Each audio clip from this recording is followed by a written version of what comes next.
Assalamualaikum warahmatullahi wabarakatuh. Salam sejahtera buat Sobat Lin Whitening dimanapun berada. Oke, Bim akan lanjutkan cerita Yechen-nya. Tapi seperti biasa, bantu tekan tombol like dan berkomentar juga. Terima kasih sesudah dan sebelumnya.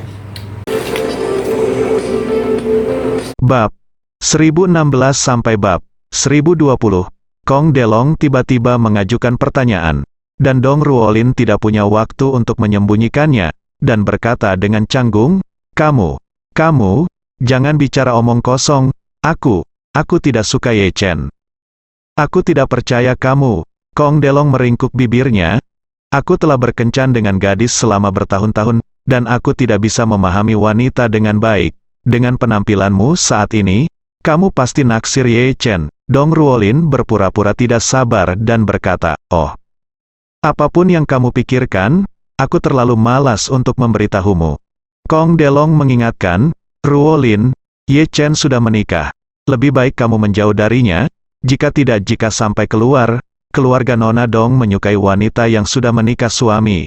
Wajah keluarga Dong telah dipermalukan olehmu. Ketika Dong Ruolin mendengar ini, dia tiba-tiba menjadi marah, dan berkata, Kamu masih punya wajah untuk mengkritik saya? Anda membuat keributan tentang menelan kalung dan melakukan operasi sendiri itu ada di seluruh kota, dan semua orang di Yanjing tidak mengetahuinya. Kemudian, Anda mengenakan helm hijau dan menginjak erba besar sepanjang jalan dari Yanjing ke Jinling. Semua orang di Yanjing mengetahuinya. Mengapa Anda tidak mengatakan bahwa Anda telah mempermalukan wajah keluarga Kong? Kong Delong merasa malu dan sangat malu, dan perutnya penuh amarah, dan dia berkata dengan marah, Jika Lin, apakah perlu bagimu untuk menyakiti satu sama lain denganku? Dong Ruolin bertanya balik, siapa yang menyuruhmu memberitahuku? Kong Delong menghela nafas tak berdaya dan berkata, Ya, aku benar-benar mengerti bahwa kamu naksir Yechen. Seperti yang dikatakan dia bergumam dengan cemberut, aneh sekali, Yechen adalah pria yang sudah menikah. Di mana dia? Oke. Mengapa kamu semua menyukainya? Apakah semua pria lain di dunia sudah mati? Dong Ruolin tidak lagi menyembunyikan kesukaannya pada Yechen, dan bertanya dengan rasa ingin tahu, siapa lagi yang menyukainya. Kong Delong berkata dengan marah, Ini Song Wanting dari keluarga Song di Jinling, mengapa saya menelan kalung itu terakhir kali? Bukankah itu karena ulang tahun Song Wanting? Saya ingin mengejarnya, dan kedua keluarga itu menikah. Tetapi saya tidak berharap dia terlalu malas bahkan untuk melihatnya sepanjang waktu lihat aku. Semua perhatianku terfokus pada Yechen itu, jadi aku tidak bisa merasa cukup. Aku tersedak Yechen. Dong Ruolin berseru, bukankah Song Wanting menyukai Yechen? Kakak, apakah kamu bercanda? Kong Delong berkata dengan tertekan, bisakah aku masih berbohong padamu? Menikah dengan keluarga Kong juga akan menjadi sangat membantu keluarga Kong. Saya tidak menyangka dia akan memandang rendah saya. Penampilan glamor Song Wanting segera muncul di benak Dong Ruolin. Meskipun Dong Ruolin juga wanita tertua dari keluarga kaya, dia benar-benar kurang percaya diri di depan Song Wanting. Pertama-tama, kekuatan keluarga Song tidak lebih lemah dari keluarga Dong. Kedua, Song Wanting memang kecantikan top yang langka. Tidak hanya dia sangat cantik, tetapi dia juga memiliki temperamen yang sangat baik. Dia pasti kecantikan top yang sempurna. Dong Ruolin bahkan merasa bahwa Song Wanting adalah kecantikan No. Dan yang lebih hebat lagi adalah Song Wanting sekarang menjadi kepala keluarga Song. Ini bukan sesuatu yang bisa dibandingkan dengan nona muda. Lagi pula sebagian besar nona muda keluarga besar adalah orang luar yang akan dinikahkan di masa depan, dan tidak ada keluarga besar yang akan menyerahkan hak waris keluarga kepada seorang wanita. Tapi keluarga Song melakukan hal itu. Song Wanting sekarang bertanggung jawab atas sebuah keluarga besar bernilai ratusan miliar dolar, dan dia jelas merupakan pria kaya wanita papan atas di negara ini. Bahkan Gu Qiuyi belum benar-benar mewarisi keluarga Gu, jadi dalam hal nilai sebenarnya, Song Wanting sekarang harus lebih tinggi dari Gu Qiuyi. Kecantikan super cantik dan cerdas juga menyukai Yechen, yang membuat Dong Ruolin sadar akan tekanan persaingan yang kuat. Melihat dia berhenti berbicara dan memiliki wajah sedih, Kong Delong di samping tidak dapat menahan desahan dalam hatinya, di mana Kong Delong saya lebih buruk daripada Yechen, mengapa dia begitu populer, sama seperti Kong Delong pergi ke Tang ketika Chen Yipin masih muda. Di area villa yang tenang di Tang Chen Yipin, terdengar makian keras di jalan di pagi hari. Nyonya Xiao yang memarahi jalanan.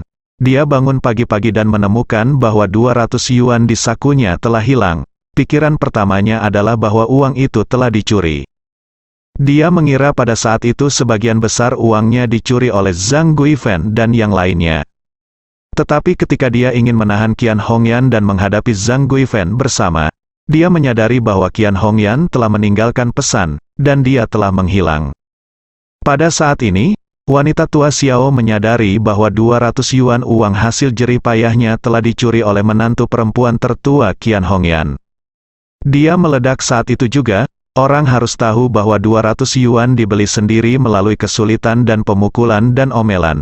Dia tidak punya waktu untuk menghabiskan 1 sen pun, dan semuanya dicuri oleh Qian Hongyan. Bagaimana mungkin dia tidak marah? Jadi, wanita tua Xiao yang marah berdiri di balkon di lantai 2 dan mengutuk, "Qian Hongyan, kamu mencuri uang hasil jerih payah ibuku. Kamu akan mati." Xiao Weiwei bergegas dan bertanya, "Nenek, apa yang terjadi?" Wanita tua itu menangis dan berkata, "Ibumu, yang dibayar $1.000, mencuri semua uang saya, uang hasil jerih payah saya, uang untuk keluarga kami berempat untuk makan kue selama tahun baru Imlek. Biarkan dia mencurinya semua."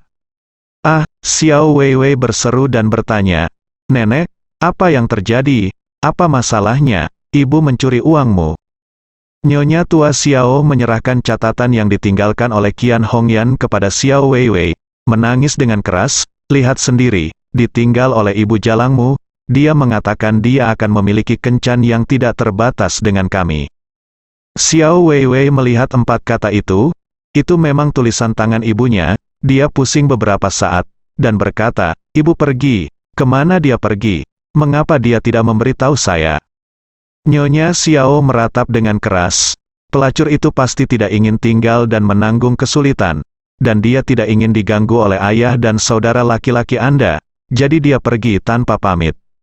Berbicara, wanita tua Xiao duduk di tanah, menamparkan tanah dengan tangannya, dan berteriak, "Bajingan ini benar-benar kejahatan, biarkan dia pergi selama dia pergi.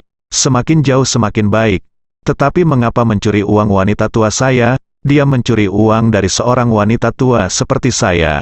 Bukankah hati nuraninya akan terluka?" Xiao Changqian dan Xiao Hailong juga mendengar kata-kata wanita tua itu. Dan Xiao Changqian berteriak di dalam ruangan, "Bu, apa yang kamu katakan? Pelacur Qian Hongyan itu mencuri uangmu dan kabur." "Iya," wanita tua Xiao menangis dan berkata, "Bajingan yang menderita $1.000 ini mencuri semua uangku." Xiao Changqian mengertakkan gigi dan mengutuk, "Qian Hongyan, bajingan, mengapa saya tidak menyadari bahwa dia adalah seorang bajingan?" Xiao Hailong juga sangat marah. "Ibu terlalu berlebihan. Jika dia pergi, apakah dia tidak akan peduli dengan hidup dan mati keluarga kita?" Wanita tua Xiao menangis dan berkata, "Tidak mungkin, aku tidak bisa membiarkan dia pergi. Panggil polisi segera." Xiao Weiwei berkata dengan mata merah, "Tapi kami tidak punya ponsel.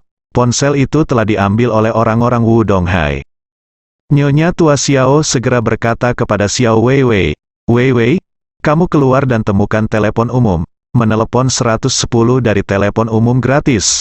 Jadi cepatlah, semakin cepat Anda menelepon polisi, semakin besar peluang Anda untuk mendapatkan wanita jalang bau itu kembali." Malan sedang memasak di lantai pertama. Ketika dia mendengar Xiao mengumpat di jalan pagi-pagi sekali, dia bergegas keluar dengan kruk untuk menonton kesenangan itu. Di sini, Ye Chen dan Xiao Churan juga kebetulan turun dan melihat Malan keluar dengan kruk. Malan buru-buru bertanya dengan penuh semangat, "Hei, apakah kamu mendengar wanita tua yang sudah mati itu bersumpah di jalan?" Ye Chen dan Xiao Churan mengangguk, dan Xiao Churan berkata dengan agak malu, "Nenek tidak tahu apa yang salah. Ini masih awal. Pagi kami mulai memaki di balkon di lantai 2. Setelah mendengar ini, Malan berkata dengan penuh semangat, "Churan, cepatlah bantu aku naik ke atas untuk melihat-lihat." Xiao Churan berkata tanpa daya, "Bu, apa yang begitu menarik tentang ini?" "Ah, Malan meletakkan tangan kanannya di kruk, menepuk lengan kirinya di kaki duduknya, dan berkata, "Apakah ada yang lebih indah dari ini? Cepat dan bantu aku, atau aku akan terlambat." Itu bukan pertunjukan yang bagus. Xiao Churan hanya bisa menghela nafas, dan berkata, "Kalau begitu aku akan membantumu." Melihat ini, Ye Chen membantu Malan terlebih dahulu, berkata, "Sayang, biarkan aku membantu ibu." Xiao Churan mengangguk dan berkata, "Kalau begitu aku akan menekan lift."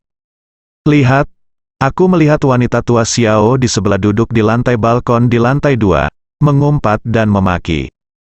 Di rumah sebelumnya, saya hanya bisa mendengar suara Nyonya Xiao, tetapi saya tidak bisa mendengar apa yang dia katakan dengan jelas. Setelah saya keluar, suaranya langsung menjadi jelas." Wanita tua Xiao masih memarahi saat ini, "Kamu Qian Hongyan yang menderita $1.000, kamu berani mencuri uang hasil jerih payah ibuku. Apakah kamu punya hati nurani? Ibuku mengutukmu untuk ditabrak mobil ketika kamu keluar." Ketika Malan mendengar ini, dia tertawa dan berteriak keras, "Hei, wanita tua, ada apa? Bukankah menantu perempuan tertua Anda paling berbakti kepada Anda dan paling sesuai dengan keinginan Anda? Uang hasil jerih payahmu dicuri." Wanita tua Xiao tiba-tiba mendengar suara Malan, mendongak, dan melihat wajah tersenyum Malan.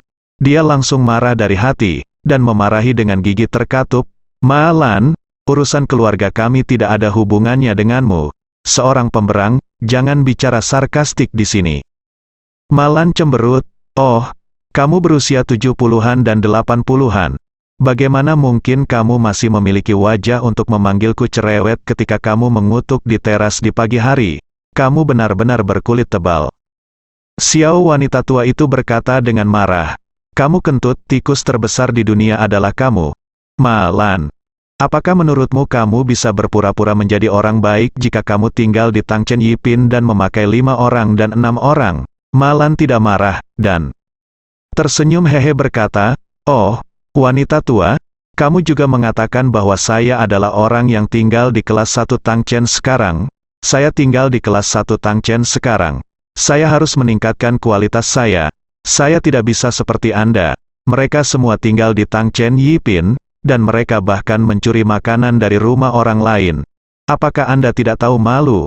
Malan buru-buru berkata, "Oh, iya, daun bawang yang dicuri dari rumah kita terakhir kali. Apakah keluargamu menikmati makanannya?" Kamu, wanita tua Xiao gemetar karena marah, menggertakkan giginya dan berkata, "Malan, Anda menggunakan narsisis untuk merusak akun saya. Saya belum puas dengan Anda, beraninya Anda menyebutkan ini kepada saya, Ma." Lan berkata sambil tersenyum, "Anda mencuri daun bawang keluarga kami. Mengapa saya tidak bisa menyebutkannya? Saya juga mendengar bahwa, apakah karena menantu tertua Anda mengetahui bahwa dia hamil karena dia memakan daun bawang kami? Jadi pada akhirnya, Anda harus berterima kasih kepada daun bawang kami untuk ini. Jika bukan karena daun bawang kami, Anda anak laki-laki akan senang ayah." Nyonya Xiao tiba-tiba marah. Kejadian diracuni oleh narsisis dan mengompol di rumah adalah saat yang paling tidak berdaya dalam hidupnya, dan setiap kali dia memikirkannya, dia merasa seperti pisau menusuk hatinya.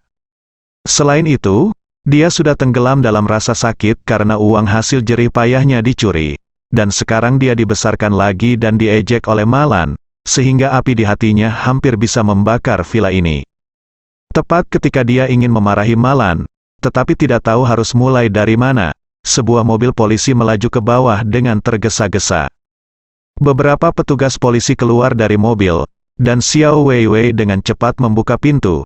Jadi salah satu petugas polisi bertanya kepada Xiao Weiwei, "Apakah keluarga Anda memanggil polisi?" Mendengar ini, Nyonya Xiao buru-buru berdiri bangun, berbaring di pagar pembatas balkon, dan berseru sambil menangis, "Kamerat polisi, Anda harus membantu kami memutuskan, keluarga kami itu dicuri, uang hasil jerih payah hilang, dan saya tidak bisa hidup lagi." Setelah mendengar ini, beberapa petugas polisi langsung terhibur. Bagaimanapun, orang-orang yang dapat tinggal di Thomson Yipin sangat kuat secara finansial, dan uang hasil darah yang mereka bicarakan pasti sangat besar.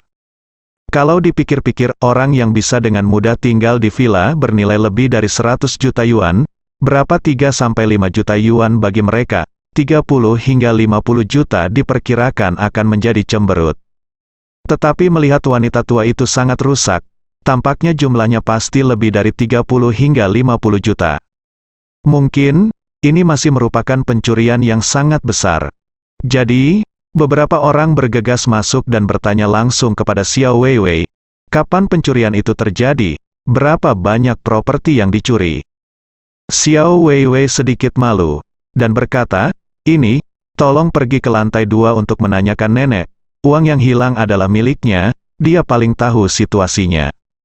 Oke, beberapa petugas polisi bergegas ke atas, dipimpin oleh Xiao Weiwei, ke kamar tidur di lantai 2.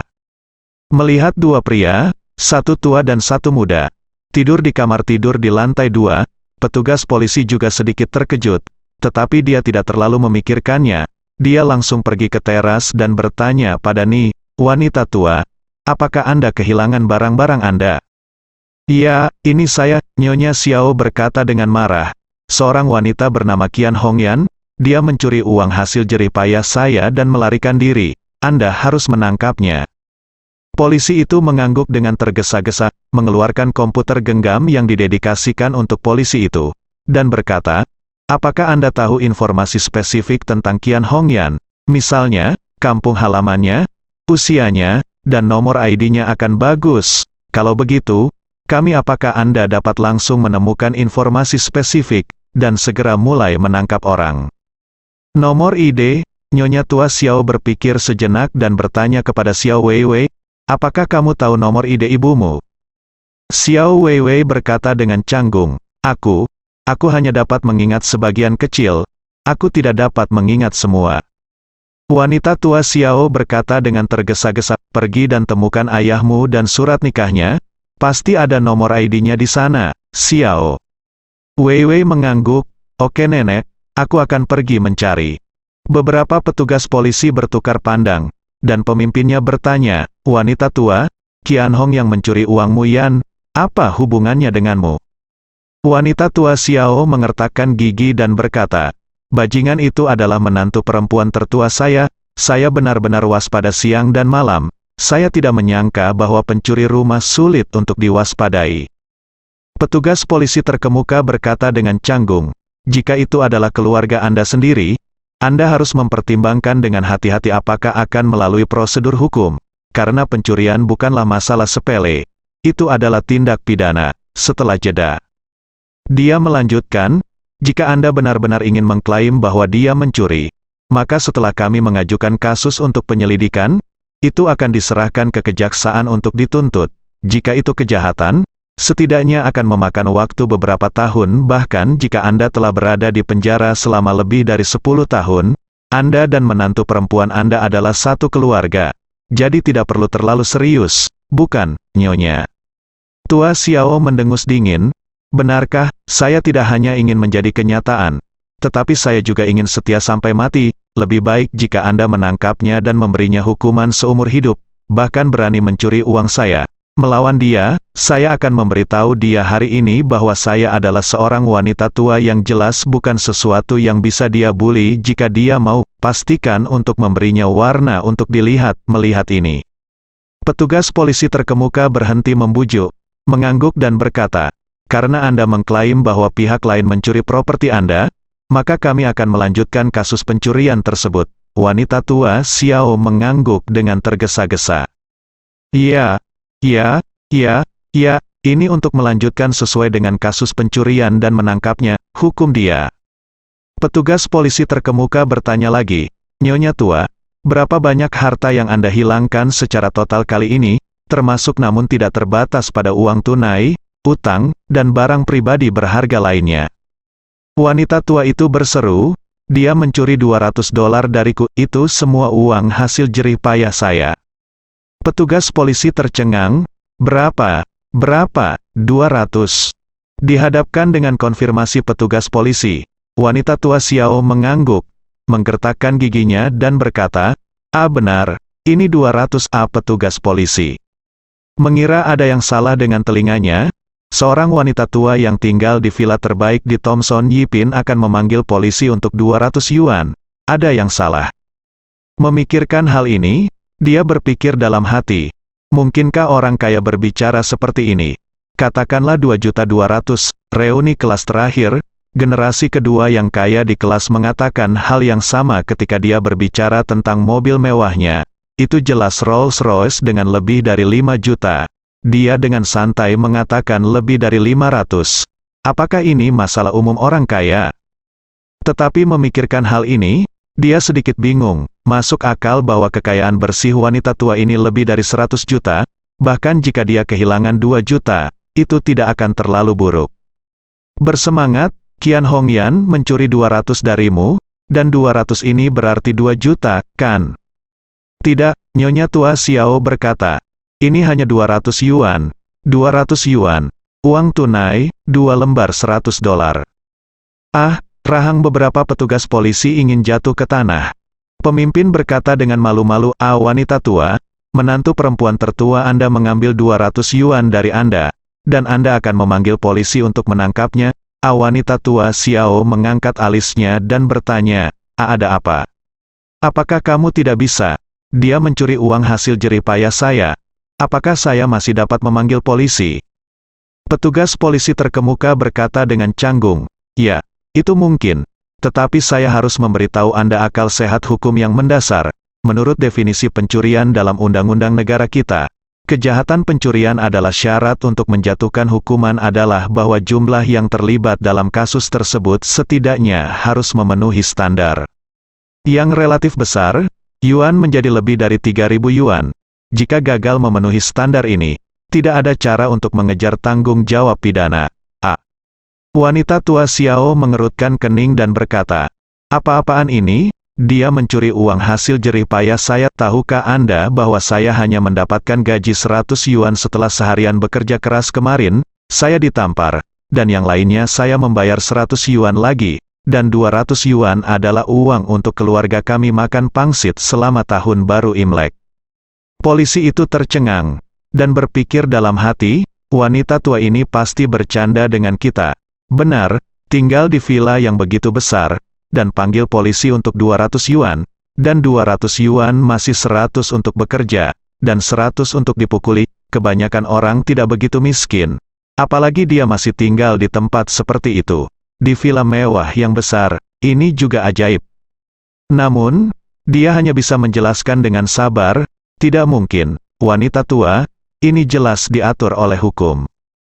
Jika pihak lain hanya mencuri 200 yuan dari Anda, kami benar-benar tidak ada cara untuk mengajukan kasus, jadi saya hanya dapat mendaftar untuk Anda terlebih dahulu, dan jika dia memenuhi standar pengarsipan karena hal-hal lain di masa mendatang, kami dapat mencoba membantu Anda memulihkan kerugian Anda. Nyonya tua Xiao buru-buru berkata, kalau begitu saya salah ingat, dia mencuri milik saya uang, ini bukan 200 yuan, ini 2.000. Polisi itu berkata dengan canggung, berapa banyak yang dia curi dari Anda tergantung pada kasus yang diselesaikan. Pada akhirnya, ternyata Anda berbohong dan pihak lain tidak bertemu standar untuk mengajukan kasus sama sekali. Jadi Anda akan dimintai pertanggungjawaban secara hukum atas kebohongan Anda. Kemudian, polisi itu mengingatkannya, dan, wanita tua, saya ingin berbicara dengan Anda biarkan saya jelaskan lagi. Bahkan jika itu mencapai 2.000 yuan, itu hanya kontrol, bukan penahanan kriminal. Apakah Anda mengerti arti kontrol? Tidak menahan pihak lain, tetapi membatasi kebebasan pribadi sampai batas tertentu. Koreksi komunitas biasa, dan mungkin diperlukan pada saat itu tidak meninggalkan Jinling, atau tidak meninggalkan jalan di mana villa Anda berada, dan kemudian melakukan sejumlah koreksi komunitas, dan pada dasarnya Anda akan lulus ujian. Apa, wanita tua Xiao? Berseru, manajemen Anda terlalu longgar. Benar, ini pencurian. Petugas polisi menghela nafas tak berdaya. Begini saja, Nona, pencurian memang kejahatan. Tetapi harus ada batasan apakah ada pertanggungjawaban. Jika seorang siswa datang untuk melaporkan bahwa dia teman sekamar mencuri penghapus seharga $1, haruskah kita juga menangkap orang? Ini tidak pantas. Setelah selesai berbicara, polisi itu berkata lagi, Nyonya tua, jika menantu perempuan Anda hanya mencuri 200 yuan dari Anda, kami benar-benar tidak dapat mengajukan kasus untuk masalah ini, itu hanya karena dia mencuri terlalu sedikit. Bahkan jika dia mengambil rumahmu, TV dijual secara diam-diam, dan kami menghitung sesuai dengan harga ketika TV dibeli, yang cukup untuk mengajukan kasus. Tetapi dia tidak mencuri TV Anda sama sekali. Polisi hanya menggunakan TV sebagai sebuah contoh. Tetapi wanita tua Xiao tiba-tiba memikirkan kejadian bahwa dia, Xiao Hailong dan Xiao Changqian menjual TV di Villa Wudonghai bersama-sama. Punggungnya menggigil ketakutan, dan dia bertanya dengan gugup, "Kamerat polisi, jika kamu mencuri TV bernilai 100.000, bagaimana hukumannya?" Polisi itu berkata dengan serius, "Jika TV benar-benar bernilai 100.000 yuan, maka jumlahnya sangat besar. Selama nilai pencurian mencapai 60.000 yuan, standar hukuman dasar adalah 10 tahun. Atas dasar ini, setiap tambahan 4.200 yuan, hukumannya akan ditambah 1 bulan, dan jika sebuah TV bernilai 100.000 yuan, hukumannya akan menjadi 11 tahun penjara." "Apa?" Nyonya tua Xiao terkejut. 11 tahun mencuri TV? Bukankah itu terlalu menakutkan? Untungnya, Wudonghai tidak memanggil polisi. Kalau tidak, di usiaku, aku mungkin akan mati karena usia tua di penjara. Di dalam kamar, Xiao Changqian dan Xiao Hailong yang berbaring di tempat tidur juga ketakutan dengan kata-kata ini. Xiao Hailong gemetar ketakutan, dan segera, Xiao Changqian, yang berada di sebelahnya, merasakan semburan panas dan kelembapan dari spray, dan berkata, "Hailong, kenapa kamu mengompol?" Wajah masam Xiao Hailong dia berkata dengan suara rendah, "Ayah, saya khawatir, 11 tahun penjara karena mencuri TV, itu terlalu menakutkan." Xiao Changqian sangat tidak berdaya, dan berulang kali mengeluh, "Hei, menakutkan itu menakutkan. Tapi jangan mengompol juga, tidak apa-apa sekarang, kamu sering membasahi celanaku." Mulut Xiao Hailong diratakan, dan suaranya tercekat, "Ayah, maaf, aku benar-benar tidak bisa menahan. Aku berjanji tidak akan melakukannya lain kali." Xiao Changgan mengangguk pahit, dan berkata dengan suara rendah, "Mari kita dengarkan apa yang dikatakan polisi di luar. Nenekmu adalah benar-benar serius. Apa gunanya memanggil polisi untuk $200? Apa gunanya, jika Anda secara tidak sengaja menceritakan tentang penjualan TV? Itu mungkin merugikan semua orang. Pada saat ini, Nyonya Xiao juga sedikit panik. Dia benar-benar tidak menyangka Qian Hongyan mencuri 200 yuan dari dirinya sendiri, yang bahkan tidak cukup untuk mengajukan kasus. Tetapi keluarganya dijatuhi hukuman lebih dari 10 tahun karena mencuri TV Wudonghai, yang sangat membuatnya takut. Pada saat ini, polisi tersebut melihat bahwa wajah wanita tua itu tidak benar, dan berpikir bahwa wanita tua itu hanya marah. Jadi dia berkata, "Kamu harus mencoba menangani masalah ini di dalam keluarga sebanyak mungkin. Jujur saja, di mana 200 yuan dalam masyarakat saat ini, itu tidak terlalu banyak, dan Anda tidak perlu mempertahankannya, apapun yang terjadi. Ada kasih sayang di antara keluarga, dan mereka tidak akan memalingkan muka untuk 200 yuan. Bagaimana menurutmu?" Nyonya tua Xiao menghela nafas. Dengan sedih, berkata, "Oke, itu dia, bajingan ini murah." Polisi itu mengangguk, "Kamu bisa membukanya jika kamu mau. Jika tidak ada yang lain, kami akan pergi lebih dulu." Saat ini, Xiao Weiwei baru saja mengambil pernikahan, sertifikat datang, dan dia berkata, "Petugas, ini akta nikahmu." Nyonya Xiao berkata dengan marah, "Mengapa kamu membutuhkan akta nikah? Cepatlah dan kirim petugas polisi ke bawah." Malan di teras di lantai 3, melihat wanita tua itu meminta Xiao Weiwei untuk mengirim petugas polisi pergi. Dia berkata dengan senyum lebar, "Oh, wanita tua, tidakkah kamu ingin memanggil polisi untuk menangkap anak sulungmu, menantu perempuan? Saat ini, hatimu melunak lagi. Sepertinya kamu masih memiliki rasa suka khusus untuk menantu perempuan tertuamu." Nyonya Xiao merasa tidak nyaman di hatinya, tetapi ketika dia mendengar Malan mengoceh di seberang lagi, dia tiba-tiba menjadi marah dan memarahi berkata, "Malan, keluargaku tidak ada hubungannya denganmu. Jangan bergosip di sini, yo. Menurutmu aku brengsek? Malan mencibir, jika Anda pikir saya brengsek, jangan tinggal di sebelah rumah kami. Berbicara, Malan mencibir, saya mendengar dari Xiao Changkun kemarin bahwa Anda pergi bekerja di supermarket, tidak apa-apa, tua wanita. Kamu tidak melakukan apa-apa selama sisa hidupmu, dan ketika kamu tua, kamu mulai bekerja keras, tapi ku dengar kamu karirmu sepertinya cukup membosankan, hanya merobek kantong plastik untuk orang-orang di supermarket. Nyonya tua Xiao sangat marah, dan membentak, apakah yang saya lakukan ada hubungannya dengan Anda? Apakah Anda perlu menunjuk jari di sini? Malan berkata sambil tersenyum, itu benar-benar tidak masalah bagiku apa yang kamu lakukan. Aku hanya merasa bahwa kamu, seorang lelaki tua, akan memiliki hari ini. Mengatakan ini, Malan tersenyum mencela diri sendiri, dan menghela nafas berkata, oh, lupakan saja, karena kamu sangat miskin sehingga kamu harus pergi bekerja di supermarket. Apa yang harus aku perdebatkan dengan orang sepertimu? Kita bukan lagi orang di dunia yang sama, dan hidupku adalah kamu tidak bisa hidup dalam mimpimu. Dan menyia-nyiakan semua pembicaraan ini denganmu sama saja dengan memainkan piano melawan sapi. Jadi aku hanya bisa mendoakanmu semoga berhasil. Wanita tua Xiao dilarikan ke atas kepalanya dengan darah di sekujur tubuhnya karena kemarahan Malan, dan berkata dengan gigi terkatup, Malan, hati-hati ketika ada guntur dan hujan. Saya pikir cepat atau lambat kamu akan disambar petir, Malan. Berkata sambil mencibir, kamu bajingan tua telah melakukan segala macam hal buruk. Jika tidak, Anda akan menggertak kedua putra Anda dan mengendalikan kekuatan keuangan keluarga. Bahkan menjual tubuh cucunya sendiri dengan imbalan kemuliaan dan kekayaan. Menurut pendapat saya, jika Tuhan benar-benar cerdas, kemungkinan membunuh Anda dengan kilat tidak banyak lebih besar dari membunuhku. Jangan bunuh aku sekalipun. Wanita tua Xiao hampir pingsan, melompat-lompat dan mengutuk dengan marah, kamu, jangan memuntahkan kotoran dari mulutmu di sini. Malan melambaikan tangannya dengan tidak sabar, oke. Jangan main-main dengan hal tidak berguna itu.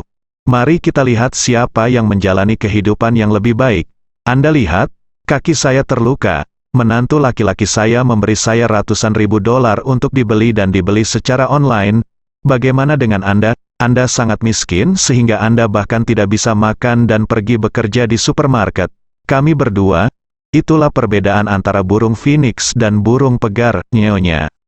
Tua Xiao kehabisan napas, dia benar-benar terdiam, hanya merasakan tekanan darahnya tiba-tiba naik, langsung ke dirinya penutup tianling.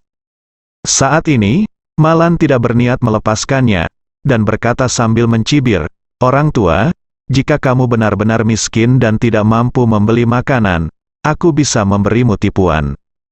Jangan lupa bahwa kamu berada di pusat penahanan saat itu. Sebagai permulaan, Zhang Guifen dan yang lainnya melindungi Anda. Betapa kerennya Anda. Menurut pendapat saya, mengapa Anda tidak keluar dan melakukan beberapa hal licik sekarang, lalu menunggu untuk pergi ke pusat penahanan untuk makan, setelah selesai berbicara. Malan berkata kepada Ye Chen dan Xiao Churan melambai, menantu yang baik, gadis yang baik, ayo turun untuk makan. Jangan sepengetahuan orang tua itu. Begitu kata-kata itu jatuh, mereka menoleh ke wanita tua Xiao dan berkata, oh, hal lama, saya akan makan dulu. Omong-omong, sarapan keluarga kami sangat kaya. Ada kaki ayam dalam kacang hitam saus, iga babi kukus dengan saus kacang hitam, siumai udang segar, roti babi panggang, oh ya, ada juga bubur dengan irisan ikan mentah. Semuanya adalah teh pagi khas Kanton. Kamu terus kelaparan, nyonya tua. Xiao tekanan darah sudah meledak karena kemarahan Malan, dan dia merasa pusing dan hampir jatuh ke tanah. Saat ini, Xiao Weiwei baru saja kembali. Melihat ini, dia buru-buru membantunya. Tetapi meskipun wanita tua Xiao sudah pusing, dia masih mengutuk dengan suara serak, Malan, jangan pergi. Aku tidak akan pernah membiarkanmu pergi hari ini. Keluarlah, dia berkata langsung kepada Marvin Ye, menantu yang baik hukum. Bantu ibu di lantai bawah. Xiao Churan mengikuti di belakang dan bertanya, Bu, dari mana keluarga kami mendapatkan begitu banyak minuman gaya Kanton? Malan berkata sambil tersenyum, gadis bodoh, aku berbohong padanya. Di mana aku bisa membeli teh Kanton untuk tahun baru Imlek? Selain itu, aku tidak tahu bagaimana melakukannya. Aku hanya marah pada wanita tua jahat itu. Malan melanjutkan. Kamu tidak tahu, nenekmu biasanya paling suka minuman ala Kanton. Dia pergi ke kedai teh untuk makan sepanjang pagi ketika dia tidak melakukan apa-apa. Setiap kali dia pergi ke sana, itu seperti janda permaisuri makanan kekaisaran Ciki. Dia memesan meja besar. Sekarang dia telah menjadi putus asa. Mengapa saya tidak merangsangnya? Tua, jangan sepengetahuannya, Malan berkata dengan nada menghina. Jadi bagaimana jika kamu sudah tua? Izinkan saya memberitahu Anda, ada sekelompok orang di masyarakat ini, semakin Anda bisa menyelamatkan perut yang penuh dengan air yang buruk, itu akan sangat bau. Kembali ke pusat penahanan, kamu tidak tahu bagaimana dia menyiksaku. Aku tidak buru-buru memukulinya sampai mati. Itu sudah melakukan yang terbaik. Xiao Churan mengambil ini. Ibu tidak punya pilihan selain untuk bertanya, oke Bu, apa yang kita punya untuk sarapan? Malan berkata, mie untuk sarapan, saya memesan mie tomat dan telur. Setelah selesai berbicara, dia menatap Ye Chen dengan sanjungan. Hukum. Jangan membencinya. Ketika kaki ibuku sembuh, aku akan keluar untuk membelinya setiap hari. Semua jenis ikan dan daging besar, masak makanan besar untukmu, Ye. Chen tersenyum dan berkata, Bu, aku tidak pilih-pilih makanan, jadi kamu harus membuat makanan yang lebih enak untuk Churan. Pasti yakin? Malan berkata sambil tersenyum, saya mencoba untuk hamil pada awalnya. Saya perlu makan lebih banyak dan menjaga tubuh saya. Xiao Churan berkata dengan malu-malu. Bu, kenapa kamu berbicara omong kosong lagi? Malan berkata dengan serius, bagaimana ini bisa disebut omong kosong? Ibu adalah seseorang yang pernah mengalaminya. Sebelum seorang wanita ingin memiliki bayi, dia harus merawat tubuhnya agar sehat, jangan seperti ibu dan hamil dalam keadaan linglung. Ye. Chen merasa malu ketika mendengar ini, dan berpikir dalam hati, jelas kamu memanfaatkan kemabukan Xiao Changkun dan mengambil inisiatif untuk berhubungan seks dengannya. Xiao Churan tidak ingin melanjutkan diskusi topik ini dengan ibunya saat ini, dan berkata, ngomong-ngomong, Bu, Ruolin dan sepupunya akan datang sebentar, lalu kamu bisa berhenti bicara omong kosong. Malan bertanya dengan heran, Ruolin akan datang, dia belum kembali ke Yanjing. Xiao Churan mengangguk, aku belum kembali selama ini. Bukankah dia bekerja di Emgrand Group?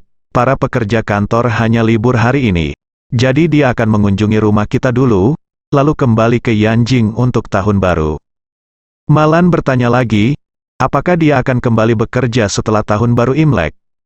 Ayo, Xiao Churan berkata, dia sangat menyukai pekerjaan Emgrand Group.